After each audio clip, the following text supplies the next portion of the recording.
Hello everyone, ফেসবুকে professional ড্যাশবোর্ডে আবারও অনেক বড় পরিবর্তন। তো দেখুন, নতুন একটা আপডেট চলে এসেছে। এই আপডেটটা কিভাবে কাজ করে বা এই আপডেটটা আপনারা কিভাবে এখান থেকে উপকৃত হবেন এই আপডেটের মাধ্যমে, অবশ্যই ভিডিওটা কন্ট্রোল করুন। দেখুন, ফেসবুকে আমরা যদি প্রফেশনাল ড্যাশবোর্ডে আসি, এখান থেকে দেখুন আগে কি ছিল, এখান থেকে অ্যানালাইজ যে অপশনটা, এটা কিন্তু আমাদের আগে ছিল না। হ্যাঁ, এখান থেকে আমাদের কিন্তু একটা নতুন অপশন অ্যাড করে দিচ্ছে, সেটা হচ্ছে অ্যানালাইজ। এখন এখানে দেখুন যে আমার কি দেখাচ্ছে, এখান থেকে 28 দিন, লাস্ট 28 দিন, এখান থেকে 7 দিন, তারপর টুডে। হ্যাঁ, এখান থেকে আমাদের ভিউটা দেখাচ্ছে, view, engagement, reach, net follower. তো এখন আমি যদি এখান থেকে জাস্ট 7 দিনেরটা দেখি, দেখুন এখান থেকে আমি স্ক্রল করে এখন এখান থেকে 7 দিনেরটা দেখবো। তো আমরা এখান থেকে 7 দিনেরটায় ট্যাপ করলাম, এখান থেকে আমি ট্যাপ করব। তো এখানে ট্যাপ করলাম, ট্যাপ করার পর দেখুন 7 দিন আমার রিচ এঙ্গেজমেন্ট কি পরিমাণ এখান থেকে দেখাচ্ছে, এটা দেখাচ্ছে। যার সবচেয়ে যে মজার বিষয়টা, আমরা যদি স্ক্রল করে একটু নিচে আসি, নিচে আসার পর এখানে দেখুন আমাদের এখান থেকে মনিটাইজেশন কোনটা যেটা আছে সেটা দেখাচ্ছে। আর নিচে দেখুন এখানে সেটিং অ্যাড করেছে, এখানে ক্রিয়েটর সাপোর্ট, তারপর এডুকেশন এবং আদার টুলস। তো আমাদের যে মেইন বিষয়টা, অনেকেই কিন্তু এই বিষয়টা জানে না। সো এখান থেকে দেখুন, এখান থেকে এডুকেশন, এখানে ক্রিয়েটর এডুকেশন, এই অপশনটা আপনারা এখান থেকে ট্যাপ করবেন। তো আমি এখানে ট্যাপ করলাম, এখানে ট্যাপ করার পর এখানে দেখুন কিছু অপশন দিয়েছে। হ্যাঁ, এখন এখান থেকে তারা এখান থেকে অপশন দিয়েছে, আপনি ফেসবুকে কাজ করবেন, ফেসবুকের পলিসি 100% আপনাকে মেনে চলতে হবে। তো এখন দেখুন এখান থেকে আন্ডারস্ট্যান্ড পলিসি অ্যান্ড গাইডলাইন। এখন ফেসবুক আপনাকে জিজ্ঞেস করতেছে, আপনি কি আমাদের পলিসি গাইডলাইন সম্পর্কে জানেন বা এটা কিন্তু আমাদের সাথে একমত পোষণ করেন,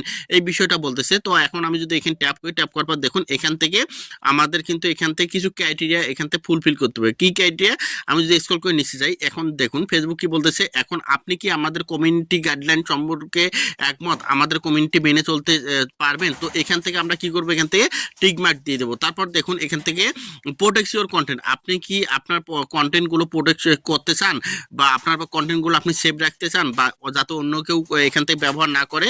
তো আমরা এটা ওখানে টিক মার্ক দেবো। এক কথা এখান থেকে ফেসবুকের এখান থেকে, তারপর এখান থেকে দেখুন কি বলতেছে, আনঅরিজিনাল কন্টেন্ট, যে আপনি অবশ্যই এখান থেকে ফিক্সড করবেন যে এখান থেকে অন্য কোনো আনঅরিজিনাল কন্টেন্ট এখান থেকে আপলোড করবেন না। তো আপনার কি করবেন, এই অপশনগুলো এখান থেকে প্রত্যেকটা অপশন আপনার এখান থেকে টিকমার্ক দিয়ে দেবেন। টিকমার্ক দেওয়ার পর এখান থেকে দেখুন আমার এখানে কি দেখাচ্ছে, এখানে কংগ্রেচুলেশন দেখাচ্ছে। আপনার সেম ভাবে এখান থেকে কি করবেন, কংগ্রেচুলেশন এখান থেকে করে দেবেন। দেওয়ার পর এখান থেকে দেখুন নিচে দেখুন গেট স্টার্ট নামে একটা অপশন চলে যাচ্ছে। এখন আমরা পরবর্তী অপশন যাব, গেট স্টার্ট। তো আমি এখন গেট স্টার্ট অপশন ট্যাপ করলাম, ট্যাপ করার পর এখানে দেখে নেবেন যে এগুলো সব ওকে আছে কিনা। তো দেখুন আমার এগুলো ওকে আছে। তারপর এখান থেকে আমি নিচে যে অপশনটা আছে এখান থেকে দেখুন ডেভেলপ ডেভেলপ যে অপশনটা, এখানে যাব। এখানে যাওয়ার পর এখানে দেখে নেবেন যে আপনার সবকিছু টিকমার্ক আছে কিনা।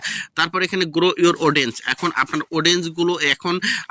অডিয়েন্সগুলো গ্রো হবে কিনা এখানে দেখতে পারবেন। তারপর এখানে ক্রিয়েট রিল, এখানে অপশন ট্যাপ করে তারপর এগুলো দেখে নেবেন। আপনার মোট কথায় এখানে যেগুলো আপনার এখান থেকে দেখাবে, প্রত্যেকটা অপশন আপনারা এখান থেকে টিকমার্ক দিয়ে নেবেন। এখান থেকে যদি টিকমার্ক দেওয়া থাকে তাহলে কিন্তু আপনারা এখান থেকে খুব সহজে আপনার পেজটাকে ভাইরাল করতে পারবেন এবং আপনার পেজের মধ্যে কিন্তু এখান থেকে ভালো একটা পরিমাণ রিচ দিবে ফেসবুক, কারণ তাদের পলিসি গাইডলাইন সম্পর্কে আপনি একমত পোষণ করেছেন। এটা কিন্তু ফেসবুক এখান থেকে আপনাদের এখান থেকে এই জন্য এই বিষয়টা দিয়েছে। এখন ক্রিয়েটর এডুকেশন, যারা নতুন কাজ করতেছেন অনেকে হয়তো জানে না যে এটা কিভাবে কাজ করে, তো অবশ্যই ক্রিয়েটর এডুকেশনে গিয়ে এগুলো আমি যেগুলো দেখালাম এগুলো আপনারা এখান থেকে অবশ্যই কনফার্ম করে দেবেন। তো ধন্যবাদ সবাইকে। ভিডিওটা ভালো লাগলে অবশ্যই লাইক কমেন্ট শেয়ার করে পাশে থাকবেন। যারা ইউটিউব চ্যানেলে দেখছেন অবশ্যই ইউটিউব চ্যানেলটা সাবস্ক্রাইব করে দেবেন।